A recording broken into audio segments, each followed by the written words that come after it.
Hello, everybody. I'm a practicing therapist and a doctoral student of psychology. Today, I want to talk about why avoidants avoid making time to see you, why they avoid seeing you in person. A lot of you guys ask, is this something that does happen? Yes, absolutely, especially in the beginning of the relationship. This is one of the most common barriers, the most common fights, and the most common reason why you guys book calls with me. And if you want to book a call, that is pinned in the comments because we can get a lot more detailed with your particular relationship. Let's talk about this. Do all avoidants do this? No. No, they really don't. But do some do it? And a good majority of them? Yes. Yeah, they do. Does it get better later? Yeah, of course. It really gets better later. In fact, this issue, once it's resolved, it's like, I almost never see it come back once this issue is resolved. And so let's talk about why it happens and how to resolve it throughout. Okay, the solution is going to be at the end. Why avoidance? Sometimes they might avoid it altogether or they might just cancel a lot. So this can fit for both, okay? So the first one is why this happens is they need more bonding time to move into a deeper form of connection. Really, all this means is a little more time. So give them a little more time and then you can go ahead and ask to connect with each other. So let's say you guys just started dating and maybe it's been a month. It's pretty normal for secure people to start seeing each other right at that time, even before that. Avoidance, they might need more time. They might need a couple months. They might need just a couple weeks until then. They might need to be seeing you less frequently. So check the frequency, and we're going to talk about that in a little bit too. But when you're able to evaluate kind of the issue, what's going on, then you can move forward and talk about connecting and communicating better. But usually it just needs more time with this one. The next one is very similar, but this is one of the more common reasons why. It's not that they need more bonding time. They probably have already decided that you are the person and they do want that deeper connection, but they're struggling with another part. How can they put you into their current life? Avoidants typically are very busy and not busy with other people, not at all. They're busy with their hobbies and their work. And so they're trying to figure out, how can I adjust another person in my life? This is one of the more common reasons. And actually, this is a sign of commitment. And it doesn't seem like it when I'm saying it, right? But I'll explain why. They are thinking, okay, I kind of have to change my entire life if I'm to commit to this person. They're considering it. What can I adjust? What can I not? What does it look like for me? They don't know because a lot of them don't have much experiences with relationships. And so they might think, how often can I see this person?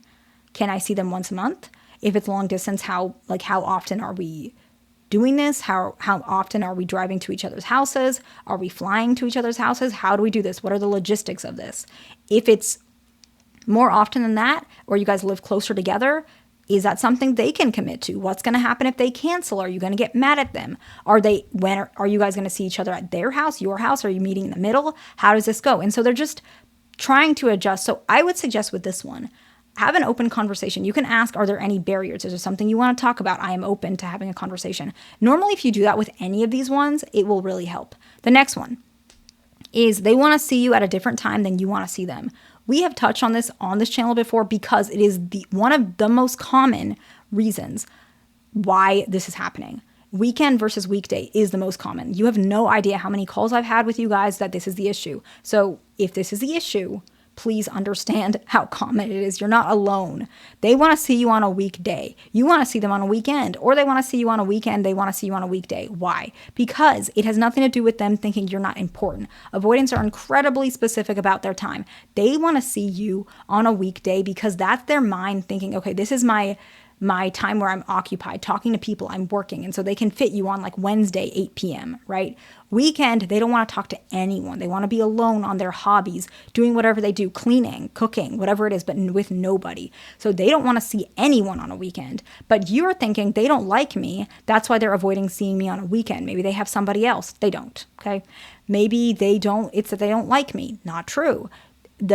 The way to really evaluate and correct this to some extent is to ask them, is this the issue? Like if that's the issue or you notice it's the issue, I know this is not going to be what you like, but sometimes just compromise with what they're asking for and then eventually lean into what you want later.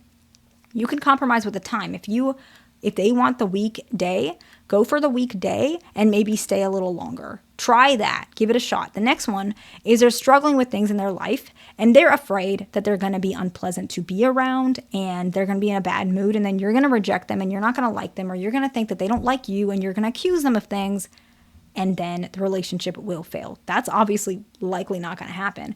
But in their mind, they're so worried about these things, they're almost thinking, well, I don't want you to see that I'm in a bad mood. It will only make it worse. Why don't I just wait until you're in a better mood or I'm in a better mood? And this might even happen when they think you're in a bad mood. Actually, that happens too. Both of it, right? When someone is in a bad mood, they're thinking it will just make it worse. We will fight. We will just bring up these issues again.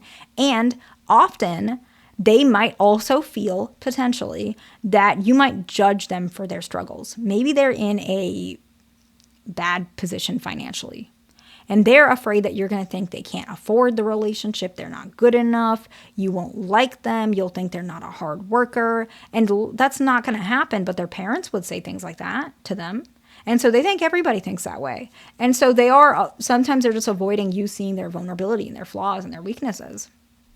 And the last one before we talk about the solutions is they're afraid you won't accept them for who they really are and how they naturally express themselves in person.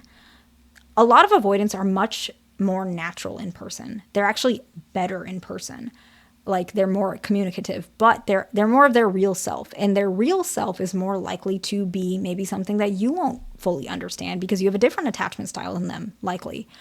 And so if they're a little bit quiet about certain things, they don't communicate about everything they feel, maybe they only are comfortable talking about certain topics just because that's the way they are, and you don't like that, they're afraid that this will show that you guys are incompatible and you might reject them for who they are. You might say you don't like them, you might think they're strange, you might think they're, you might say certain things, not that you would, but that's what they're afraid of. And so they feel that this is something concerning and they're considering the pros and cons. Okay, so what's the solution? Bring it up in a constructive and respectful way. Use clear and determined language when bringing evidence. I always tell you guys evidence. Not because you're trying to grill them or reprimand them, because you want to prove that you're careful. In fact, you might even say, I carefully considered and thought about this to make sure I had all my facts straight because I want to bring you facts, not feelings. If you say something like that, they're going to really like what you're about to say, okay? And you say, because I respect you, right? Make it nice, how they like to hear it. I mean, that's how you communicate with people in general.